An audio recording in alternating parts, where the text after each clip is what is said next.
संघर्ष आज यहाँ मीटिंग होनी थी। घर घर से हमने पैसे इकट्ठे करे, सारी चीजें करी, तब जाके प्रबंध हुआ था। मगर सीओ साहब और एसओ साहब ने हमसे कहा कि भाई आपके आंदोलन जो है प्रोग्राम हो रहा है उसमें कहीं ना कहीं गलत लोग फायदा उठाना चाहते हैं, झगड़ा कराना चाहते हैं। और वो गलत लोग थे कौन, वो आपने भी देखा है यहाँ क्या क्या चीजें हुई हैं। वरना जब हमारी 20 तारीख से प्रोग्राम की तैयारी चल रही है, सारी चीजें हमारी चल रही है, प्रशासन को हमने सब लिखित में दे रखा है, तो उसके बाद में भी हमारी चीजें नहीं सुनी जा रही थी। तो इसका जिम्मेदार कौन होगा भाई? जिन्होंने तो हमारा प्रोग्राम खराब करा है, और प्रशासन होगा जिसकी जो हमने पैसा यहाँ इकट्ठा करा है, जो पैसा हमारा खर्च हुआ है वो सारा पैसा देगा हमारा प्रशासन। बिल्कुल। जो पैसा हमारी मेहनत मजदूरी से आज हमने यहाँ प्रोग्राम कर रहे थे, वो सारा पैसा हमारा बेकार हो गया। अब सीओ साहब और एसडीएम मैडम साहब हमसे जिम्मेदारी लेंगी कि अगली डेट जो होगी वो कब की रखवाएंगे, और हमारा जो प्रोग्राम है वो कब की डेट रखवाकर हमारा प्रोग्राम करवाएंगे, और हम अपना प्रोग्राम बाकायदा संविधान के दायरे में ही रखकर करेंगे।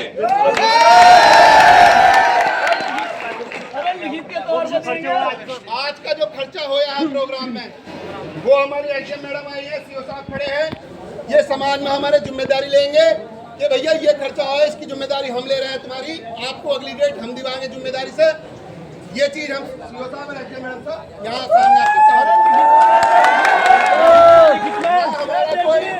ना हमारा कोई उद्देश्य था, ना हमारा कोई उद्देश्य था, ना हमारी कोई बात थी कि हम ज्ञापन देंगे या कोई चीज देंगे। मगर ज्ञापन की बात आई है, ज्ञापन देने का हमारा कोई मीटिंग नहीं थी। हमारे समाज में जो कुरीतियां फैली हुई है, हमारे समाज में जो अंधभक्ति फैली हुई है, उसे लेके एक प्रोग्राम हो गया था, उसे लेके हमने एक प्रोग्राम करा था। मगर इसे गलत डाइवर्ट कर दिया गया कि वहाँ दंगे हो जाएंगे, वहाँ फसाद हो जाएगा, जो गलत लोग यहाँ घुस चुके हैं।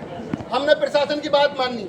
क्यों मानी? क्योंकि हमारे इस प्रोग्राम बच्चे भी आ रहे थे, महिलाएं भी आ रहे थे, और पढ़ने लिखने वाले लौंडे भी आ रहे थे, तो हमने उनकी बात मानी। मगर जो एक परेशान हम हुए हैं, जो हमारा समाज यहाँ परेशान हुआ है, बड़ापुर तक के लोग हमारे बुजुर्ग यहाँ आए हैं, या हम यहाँ शौक में थोड़े इकट्ठे हुए हैं। हम जो हमारा अम्बेडकर मिशन चल रहा है उसे कहीं ना कहीं आगे बढ़ाने के लिए इकट्ठे हुए थे। मगर आप लोगों को डरने की जरूरत नहीं है, ये कठिनाइयां आपके सामने आएंगी। जो अम्बेडकर वादी होता है वो कभी घबराता नहीं है, घबराता है? कोई घबराने की जरूरत नहीं है। संविधान जो है हमारे बाप ने लिखा है, ना कि किसी और के बाप ने। संविधान के दायरे में रखकर फिर परमिशन लेंगे और फिर अपना प्रोग्राम करेंगे, और जो खर्चा होगा इसमें वो हमारे एसडीएम साहब और सीओ साहब जो है यहाँ जिम्मेदारी लेंगे। और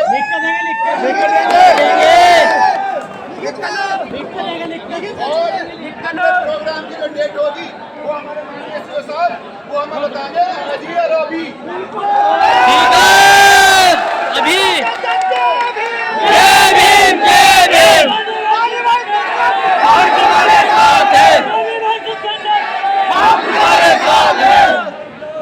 और अगली बात हमारे मंडल अध्यक्ष जसराम प्रधान जी, रोमेश, हमारी पूरी टीम ने अड्डिया दिन रात जाग के मेहनत करी थी इस प्रोग्राम के लिए।